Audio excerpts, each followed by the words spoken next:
Hello and welcome to the first video of my RIMWORLD series.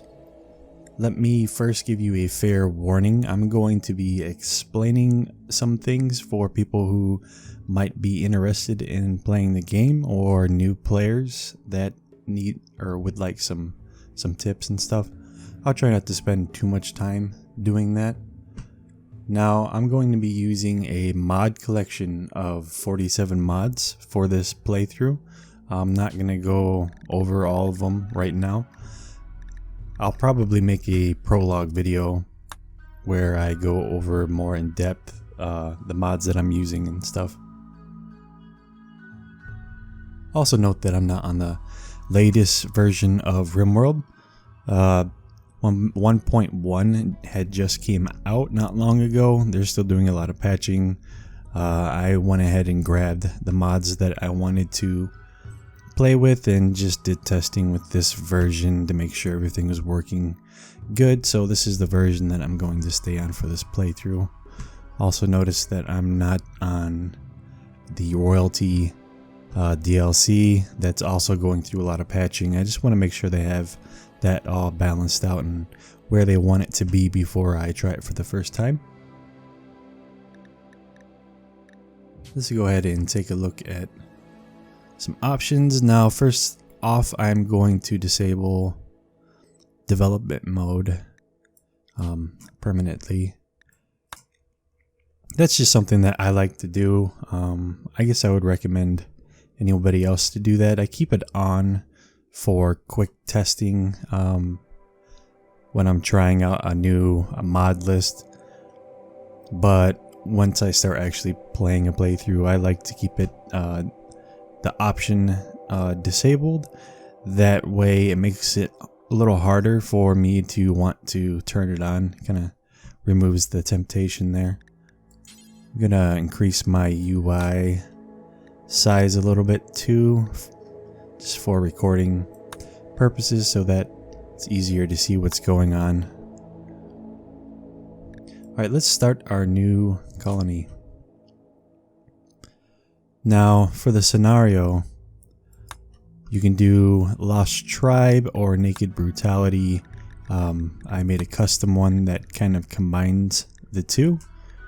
The other ones are nice, but I'm not going to explain them too much.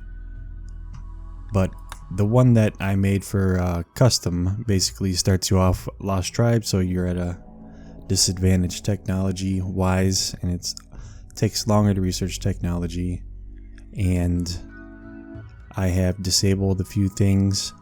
The Wanderer Join incident, I find that annoying, so I just went ahead and disabled that. Infestations, I started disabling this in my playthroughs recently, and I find the game much more enjoyable. I just don't like infestations. I think they're kind of cheap, and there's always ways around it by keeping your base a certain temperature or trying to trick the algorithm and having them spawn in an area that you set up for them and then having it trapped to light a fire and things like that. I just enjoy the game more with it off, so I am playing with it disabled. I've also disabled mech clusters. That's another thing that is being actively patched and balanced. It seems like they're making some pretty big changes with it. So I'm just gonna wait until they have that where they want it to be at. Maybe we can turn it on in the future, but for this playthrough, I'm just going to keep it disabled. Okay, so choosing our storyteller, I'm going to go with a random Randy, or Randy Random rather. I find that he's the most enjoyable storyteller. If you're new to RIMWORLD, your storyteller just dictates how the game proceeds, more or less.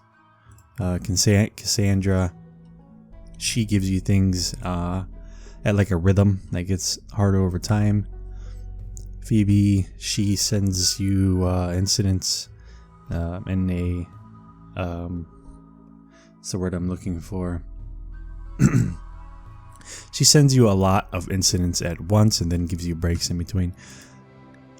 Randy Random is more or less just random. There's two kind of difficulty curves happening, I do believe, in the background. One where he gets slightly harder over the course of like a year or something, and then another one where he gets harder over the course of like 5 years. I do believe. I could be wrong there, but so he does get harder over time. But mostly he's just random. And then of course your base worth, the worth of your colonists and the items you have also increases the difficulty over time. We'll talk more about that when we get to it. For the difficulty mode, I enjoy playing on rough. I used to play on medium. I still have a little bit of trouble playing on savage, and I definitely don't play on merciless mode. It has its own button down here now. It used to be up here with the rest of them, but now it has its own button that gives you a warning. Now for our saving type, I enjoy playing on commitment mode, which means that you can't just save and load whenever you want. I also find that more enjoyable. Now, if you're new to RimWorld, I would recommend just using reload anytime and builder or medium mode. Alright, let's continue. Okay, so let's go ahead and randomize the seed that is going to be used in our world building algorithm. Just gonna look for something fun here. Gore? No. Give us something good. I want a good word.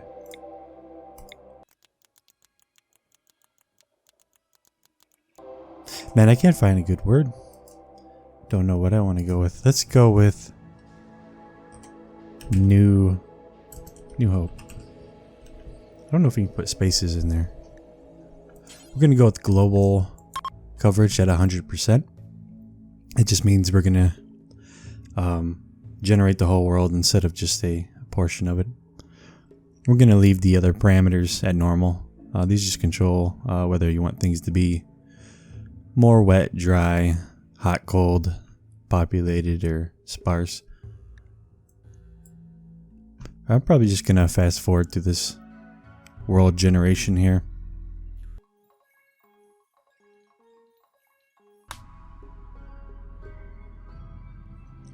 Alrighty, let's take a look at what we're working with here.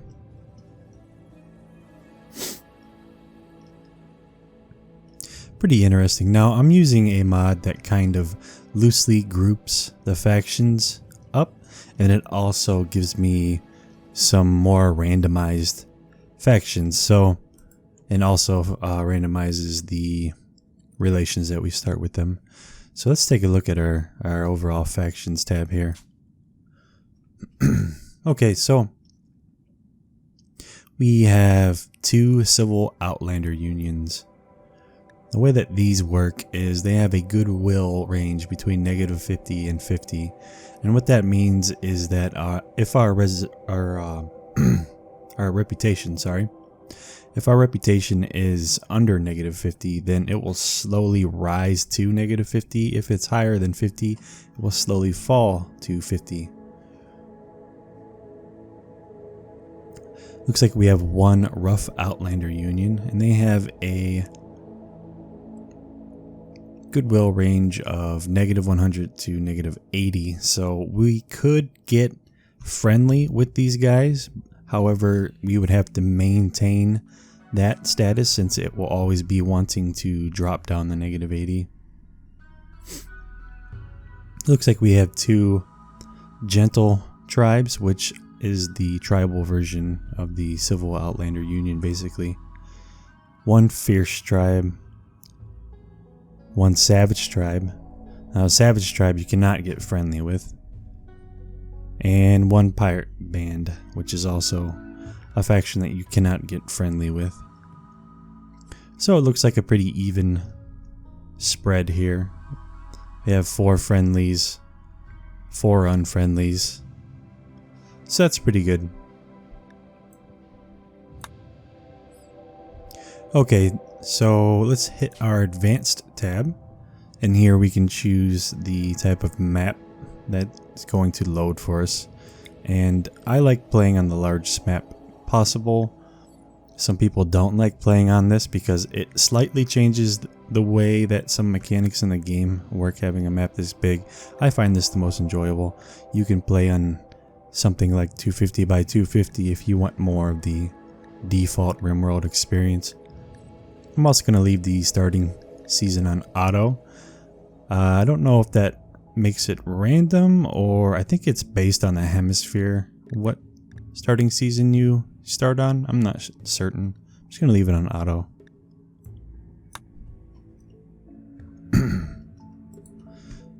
Now what I'm going to do is I'm going to use the select random site. However, I will not be taking a ice sheet or a sea ice because I cannot survive on those. Also, I will not be taking a tundra type because from my testing, it's too difficult for me. I think because of the 6 naked people starting scenario. Desert I will also not take. There's another version of desert, extreme desert, here we go. So I won't be taking extreme desert either. So the ones that I will be taking is a temperate forest, which is the easiest, or a arid shrubland, or a boreal forest. And with the boreal forest, depending on where we land with the boreal forest, I might just decide to focus on packing up and getting out of there, because that can be a little tough too. I will also take tropical rainforest. However, I will definitely just be focusing on getting enough supplies to travel out of the rainforest. The reason why I want to do that is because the disease frequency is very high in tropical rainforest, and starting with a new colony with no medicine means that if anybody gets sick, then there's probably going to be some deaths, and I want to avoid that. Also, there's swamp versions of the rainforest, temperate, and boreal forests. There's swamp versions of all those. We'll take any of those as well. Also, if we start too close to another faction, we will re-roll as well, because if you're too close to them, then you will suffer a negative relations with them. So, alrighty, let's hit our select random site button here and see where we're going to start off. This is a big moment in this playthrough. It's going to mean a lot. So, here we go. Ooh. Okay, so it is boreal forest. So we are going to have to take this. And it's really far north. It's very cold. That means that we are going to be focusing heavily on getting supplies and bed rolls and things like that, so that we can head south. This is going to be rough. This is very, very far north. It's very cold. This is going to be very rough. Alrighty, well, we are going to take it. The one saving grace is that we're starting on a stone road. And what these roads do is they make you travel faster on the map, on the world map, if you're going along the roads. Alrighty, let's load up the map here. Or wait, first we have to get our colonists. Now I'm going to be using prepare carefully. And that's a mod that just gives you more control over your starting colonists. If you don't have this mod, if you're playing with default RimWorld, that's fine. The way that you do it is you just use this randomize button until you get a colonist that you like, or one that you're kind of aiming for. But we're going to go ahead and use prepare carefully here. And I already have my preset loaded, or saved rather. Now what's nice about prepare carefully is you can use this little use point limits button here. And what that does is it gives point limits to all of your skills and passions and things in your equipment. That way you know that you're bringing a balanced start. However, as you see here, we have a lot of points left over, so that doesn't even matter for us. So let's introduce our colonist, starting off with Jenna. She is a veterinarian. She's actually a vet tech in real life, but they didn't have that option. Her traits are neurotic, chemical interest, and animal lover. I tried to give all of them a positive and a negative trait, but it didn't really work out that well. She has a mangled scar on her torso. The reason why I have that is because she actually has a scar on her lower back from a car accident, but you can't pick lower back, so we just went with this, and that's going to cause her a little extra pain. She has a double passion in animals and medical, and a single passion in crafting. Now, I gave everybody at least a level 3 in shooting. The reason why I did that is because if somebody's coming from our society, it kind of represents our familiarity with guns from our culture. Everybody has pretty much seen how to use guns in TV shows and movies and things. So anybody coming from our culture and our day and age is gonna have basic familiarity with weapons, and I think that's fair. I give her a 3 in melee because she used to be quite capable of basic familiarity. Not so much anymore, but when she was younger, I've seen her. Let's move on to our next one.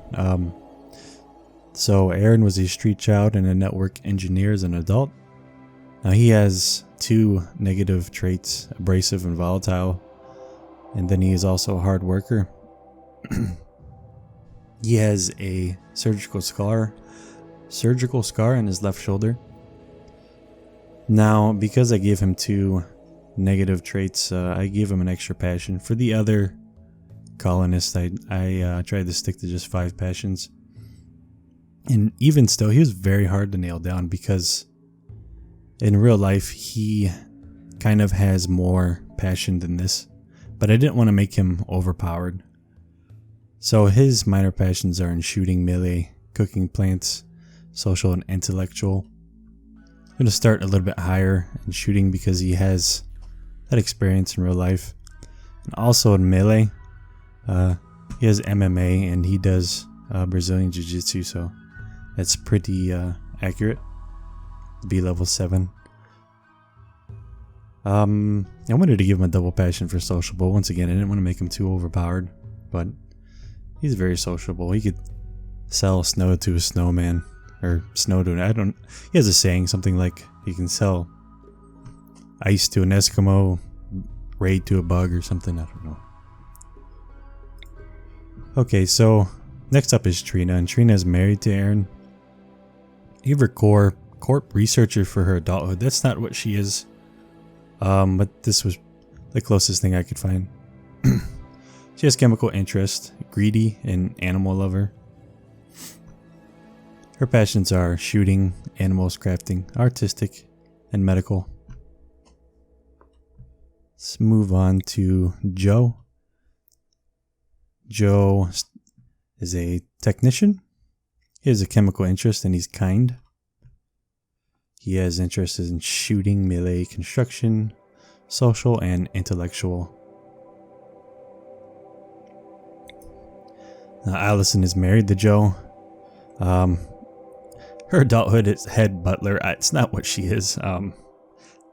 But this was the most accurate thing I could find, because what she does in real life is sort of like a supervisor. So this kind of fits. She has a chemical interest, kind, and she's a neat freak. Neat freak's an interesting one. I think it was added by the Consolidated Traits mod. This gives her some pretty cool bonuses, but also some negatives. She has a double passion in cooking, single passion in animals, crafting, and social. Last but not least is Brian. Now, his adulthood, I chose the corporate drone. One thing that's annoying about this is it gives him the drone title, which is kind of dumb. But it's the closest thing I could find. He works in HR. His traits were very difficult. I could not find any good negative trait for him. I gave him fast walker because he likes soccer and jogging and stuff. I actually talked to him about this because I couldn't figure out his traits that would fit him.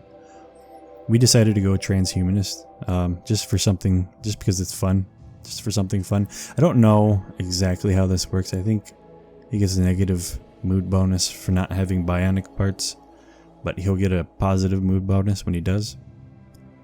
He has a surgical scar on his right leg. It's actually on his knee, but they won't let you pick knee. He has passion for construction, cooking, crafting, social, and intellectual. Now, under the relationships, you can see that Aaron and Trina, Joe and Allison, their husband and wife relationships are set up. What I've done up here is I've made Brian and the other girls all siblings. I had to do this because from my initial testing, Brian would just repeatedly hit on the other ladies. Then he would have mood debuffs going all the time. And then the ladies would eventually get mood debuffs from having to rebuff him so much. And then eventually the other guys would get upset with him hitting on their wives. So I looked at a couple mods to try to fix this, but I just ended up going with this fix instead. Luckily, Jenna does not spend too much time trying to hit on the guys. Watch this be the one time where she has an attraction towards them. Under the equipment tab, we're not taking any equipment. Alrighty, let's go ahead and start and load up our map.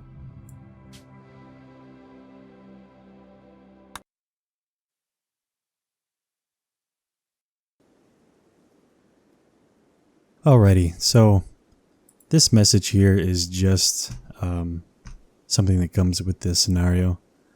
I actually forgot to delete it, so we're just going to hit OK. Okay, I'm going to pause the game. Now the first thing that I want to do is disable this automatically expand home area. What that does is there's a home area zone that dictates whether you'll clean and repair and do stuff in this zone. And when you have that automatic home area on, everything that you build, it paints the area automatically around it, and it can sometimes result in our colonists doing things we don't want them to do. So I like to turn that off. Alrighty, so I'm not going to explain too much here. I had thought about going through and explaining all of these tabs for new players, but that would take too long. So I'm just going to kind of explain the work tab and how this works. So what this is it is a priority based system that helps the artificial intelligence of our colonists. The way that it works is it goes left to right, and it will say, for firefighting, if there's a check mark, then we will look to see if there's any firefighting to be done. If not, then we move to the next one. If there's a check mark, then we'll see if we need to be a patient. So on and so forth. So you can control their AI this way. Now, if you select this button up here, it will move it to a number based, and that gives you more control. So the way that this works is the same as it does with the check marks, except where it goes and looks for number 1 first, number 1 priority. So it'll look left to right, what's marked as number 1, and then it'll go number 2, 3, and 4. Now I'm using Fluffy's work tab, and that gives us even more control because we can go all the way up to 9. In addition to that, it allows us to open up each job and look at the individual sub jobs. This gives us more control over things.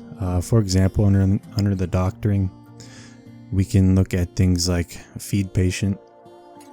Now, in order to feed patients, you don't have to be a doctor. So we could set everybody to have this as a last priority if they have nothing else to do. That way, if our doctor is busy, then at least somebody else will go and feed the patient if they're hungry. Fluffy's work tab also allows you to save presets for your colonist. So I'm going to go ahead and quickly load up the presets that I've made ahead of time.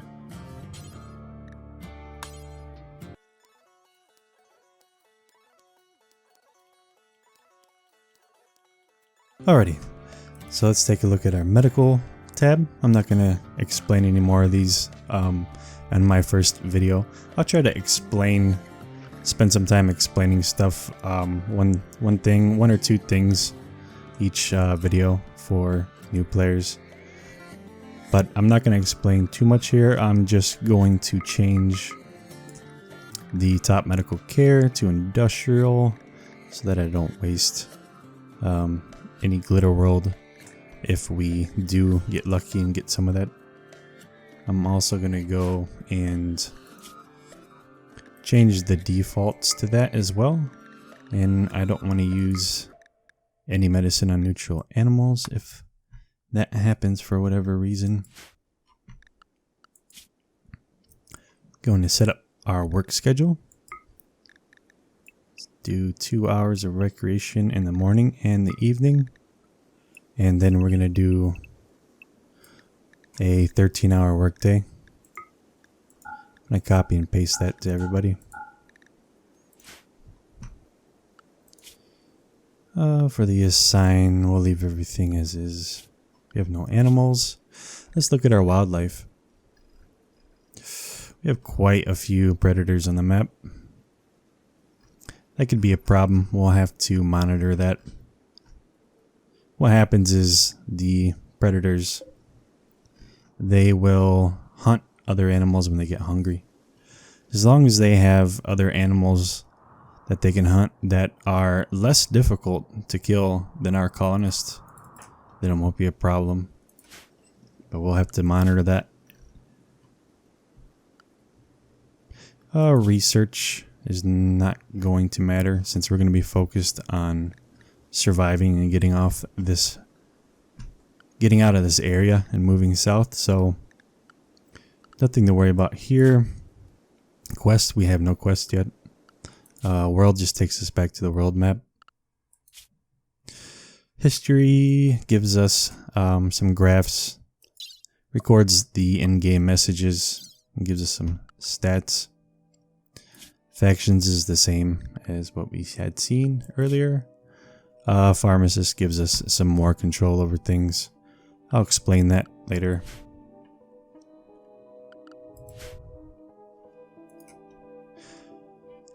Alright, so let's take a look at our map. Lots of marshy terrain around here. So I kind of want to figure out where I'm going to build my little shelter. Unfortunately, there's not any ruins towards the middle of the map here that we can take advantage of.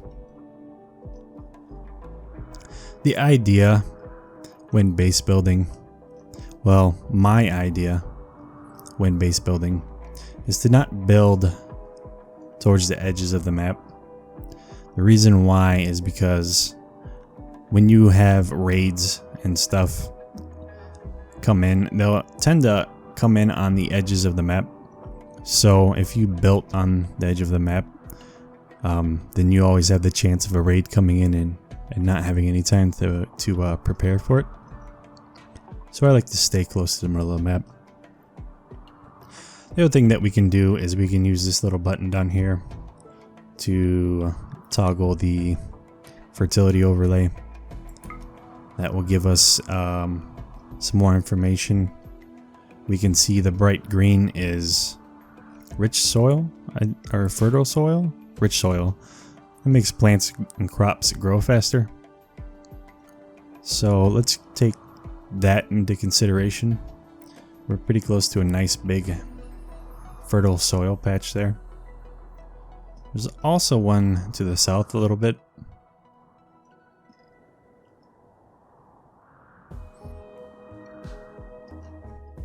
I think we're going to take advantage of this one and kind of build our shelter kind of here-ish. Also note that it's pretty dark out. That's because I'm using the Realistic Darkness Light Edition mod. And you can see it's kind of got like a dim purplish coloration right now, and that's because it is 6 a.m. It'll get lighter out as the sun comes up. So I'm definitely thinking about building right here to start.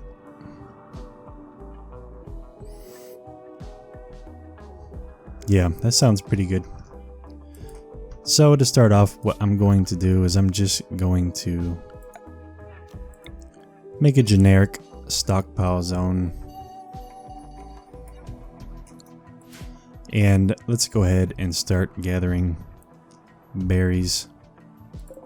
I'm going to double click to select all berry type things. That's not a lot. Let's zoom out a little bit more and see. There's some over this way, it seems. So yeah. Let's go ahead and grab all of those as well. We'll leave that one grow since it's by itself. The way that plants work is they have a growth rate here. It depends on the temperature and how much light they're getting. And then they have a percent grown. As soon as they hit 65%, I do believe, you can harvest them. However, they won't give as much. If you wait until they're closer to 100%, then they give a little more. In our current situation, we can't be picky though, because we need food. Okay, so while we're doing that, let's also gather some wood over here. And then we'll use that wood to start building our shelter.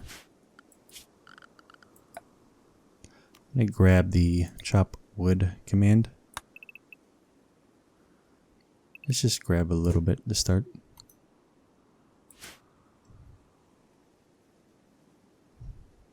Alright, I think we are good. Let's go ahead and hit the play button.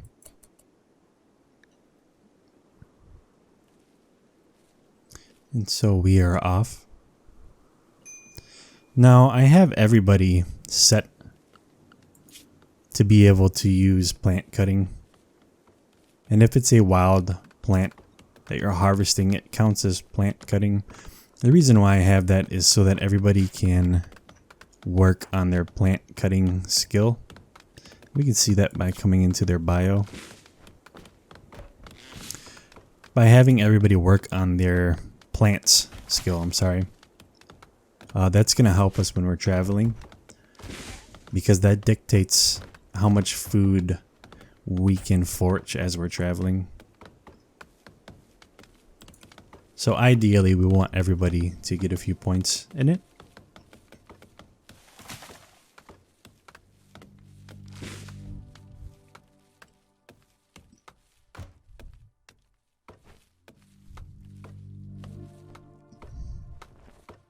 There's not enough food.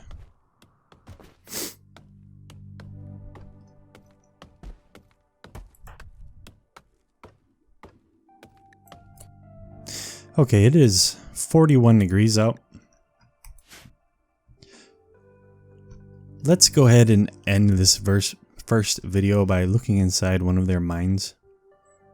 Let's take a look at Jenna. So we're going to select her needs tab and take a look at her mood. So she has extremely low expectations, initial optimism.